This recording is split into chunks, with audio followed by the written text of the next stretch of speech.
subscribe sannan alamar ƙararrawa domin ci gaba da samun shirye-shiryenmu da zarar mun ɗaura su a wannan channel namu mai albarka. Assalamu alaikum wa rahmatullahi wa barakatuh jama'a masu sauraron mu da kallon mu a daidai wannan lokaci.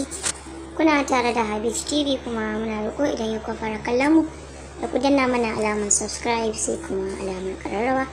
Kuma akwai videos da muka yi da yawa kamar misali mu yi akan tallafin survival fund, mu yi akai da ka canza background, sannan mu yadda za ka rage nauyin files ɗinka na video ko audio. To masha Allah yau za mu yi tutorials ne akan wani application ɗaya tamkar da goma. Wani application ne guda ɗaya amma yana da wasu applications kusan 60 a cikin shi. Kuma wani abin mamaki shine wannan application ɗin bai da nauyi sosai da za ka ce zai ma wayarka nauyi. To kai tsaye kamar da muka saba za mu tafi Google Play Store ɗinmu inda za mu searching ɗin wannan application ɗin kamar haka.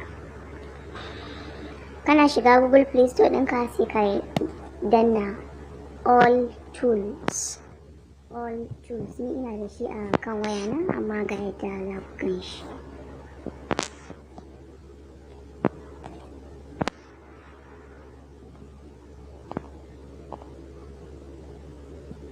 So ga nan ya buɗe mana all tools saboda ni ina da shi a wayana, shi sa kuka ga open ko kuma sai ku shiga ku yi install.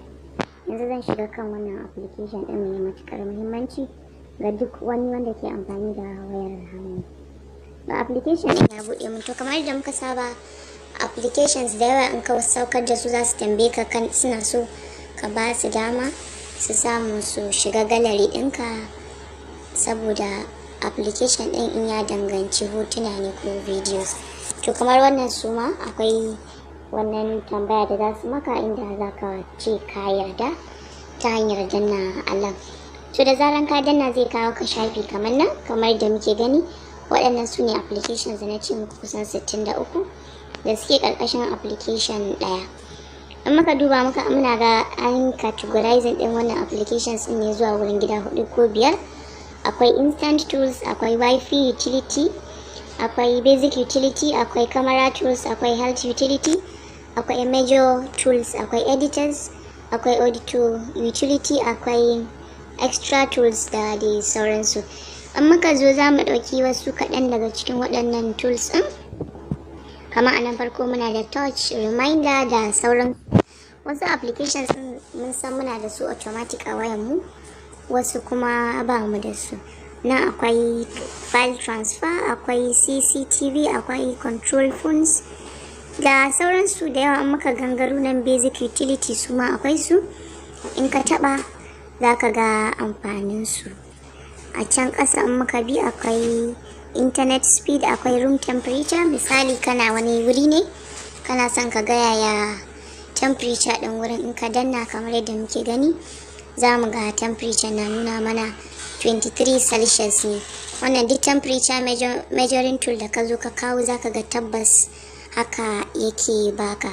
To in muka fita muka koma baya kuma za mu ga akwai abubuwa da yawa a wannan bangare. In muka kai ƙasa akwai camera tools, abubuwan da za ka iya amfani da su kamar yadda kake yi da kamararka.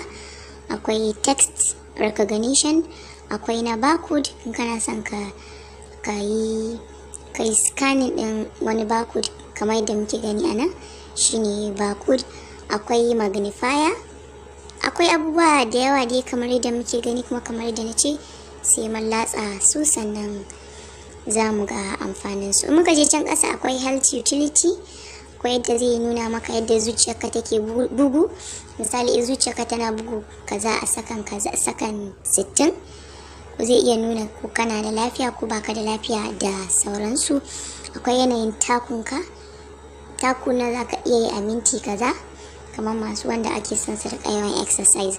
Muka je ƙasa akwai measuring tools kamar da muke gani, akwai vibrometer, akwai su brightness, akwai RMP, akwai speed trap, akwai length, akwai abubuwa da yawa. Akwai su humidity, kana son ku ga da danshin guri za ka iya danna zai nuna maka.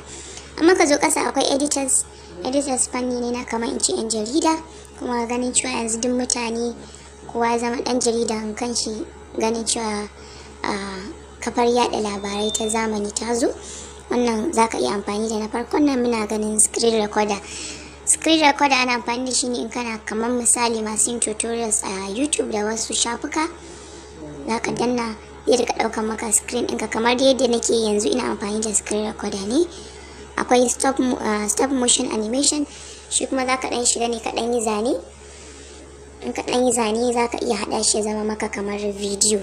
Sai akwai paint yadda muka san shi so akan system ɗinmu. Kuma ka zo audio utility, shi ma akwai. Na farkon shi akwai recorder kamar yadda muke da sound recorder akan wayar mu, muka danna zai mana recording ɗin magana. Akwai sound generator, zai iya haɗa maka wani waka kamar ko kiɗa haka kamar yadda muke gani. Za mu zo nan mun danna on haka akwai, za ka iya haɗa waƙar da kake so. To yanzu in muka ƙara gaba akwai text to speech, akwai speech to text. Nan ne abu mai matuƙar ban sha'awa, ganin cewa misali kana da rubutu ne kana son ya koma magana, za ka iya ɗorawa. In kuma magana ne kake son ya koma rubutu kamar yadda za mu gani yanzu. Sai dai a daidai wannan gaba ina son jawo hankalin masu amfani da wannan cewa yadda kwamfutar ta ji muryarka haka za ta rubuta maka. So idan kana da abin da ake ce ma accent na harshenka, kamar Hausawa suna da F da P, Igbos suna da R da L, sai Yarbawa suna da H da A. To in kana da waɗannan yadda kwamfutar ta ji haka za ta rubuto maka. Saboda haka za ka yi amfani da wannan manhaja sai ka tabbatar turancinka na fita daidai gurgudu. Bari mu gwada. Yanzu za mu danna wannan alamar microphone sai mu magana. Hello, good morning.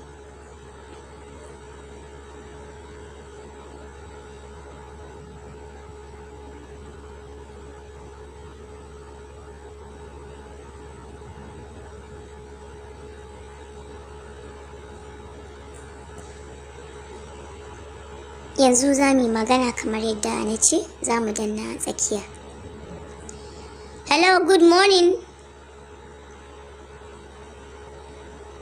Gashi nan ya ji me na ce hello, good morning, gashi nan ya ji. So yadda yanayin karatunka ko yanayin yadda ka faɗa haka zai rubuto maka. Bari in ƙara faɗa mu ji ko zai iya gano me nake cewa. This is Habij TV.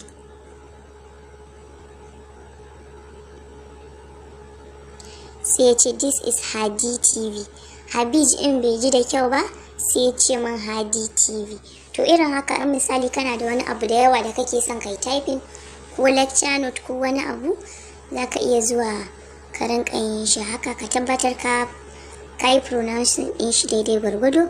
In muka zo nan ƙasa akwai yadda za ka yi copy, akwai yadda za ka yi share, akwai yadda za ka yi saving da dai makamantansu. Kamar dai kuma yadda haka za ku yi na text to speech, za ku rubuta ne. In kun rubuta, kwamfuta za ta faɗa muku kamar haka, Habij TV. Mun rubuta Habij TV yanzu. Muna so kwamfuta ta karanta mana sai mu danna tsakiya. To kun ji? Habij TV. To shi ma nan za mu iya zuwa ƙasa mu canza font ko mu sharing ko dai sauran abubuwa da dama. Wannan application ne da kowa ya kamata ya samu. Sai akwai extra tools. Wannan abubuwa ne daban-daban. Akwai number count, akwai converter, akwai random digit, akwai timer, akwai billing system, akwai Morse code, wanda na san wanda suka karanta fannin aikin jarida mass communication sun san menene Morse code. Kuma misali code ne da za ka iya rubutu da shi a sirrance ka tura ma wani, kuma shi kuma wani idan yana da wannan application din naka zai dora rubutun naka a wannan application din, zai kuma nuna mai me kake nufi. Misali in na rubutu ina danna wannan, bari mu gwada yanzu. Na rubuta barka da rana. Misali rubutu ne na yi a sirrance, ban san kowa ya gani. Ko da na tura ma wani a WhatsApp ko wani ya dauka ya gani a WhatsApp din shi, ba zai gane mai rubutun ke nufi ba. To gashi ne yanzu yadda na rubuta, gayi ne ya rubuto min barka da rana, shine yadda muke gani yanzu. To zan iya zuwa nan ƙasa in kwafe ko in saving din shi, ga save nan, akwai kwafewa da sauransu. To yanzu idan aka bani, idan misali wannan nima an turo min da wannan ne, irin wannan rubutun, zan iya zuwa wurin file yadda muke gani a document ina nawa empty ne. Zan iya shiga nan in nemo rubutun da aka min, in zo in daura a nan sama. Ina daurawa nan ƙasa zai bani ansa fassarar wannan rubutu da aka min kamar jagwalgwalo, in fahimta abin da ake so. Wannan za ka yi amfani da shi wurin rubutun sirri da dai sauransu. In muka duba da za mu irga za mu ga alhamdulillah, za mu ga application ne da ya kunsa kusan application 60, kuma kamar yadda na faɗa tun farko yana da matukar amfani, kuma bai da nauyin da za a ce gara ka sauke wa'annan applications daban-daban. To ƙarshen darasin mu kenan na yau, kuma kamar kullum muna godiya da yadda muka ga kuna subscribing kuma kuna kallon wannan videos. Muna roƙo ku ci gaba da sharing, saboda ko da kai baka amfana ba wani zai amfana, kuma akwai lada in ka amfanar da wani kamar yadda mu ma muke yi.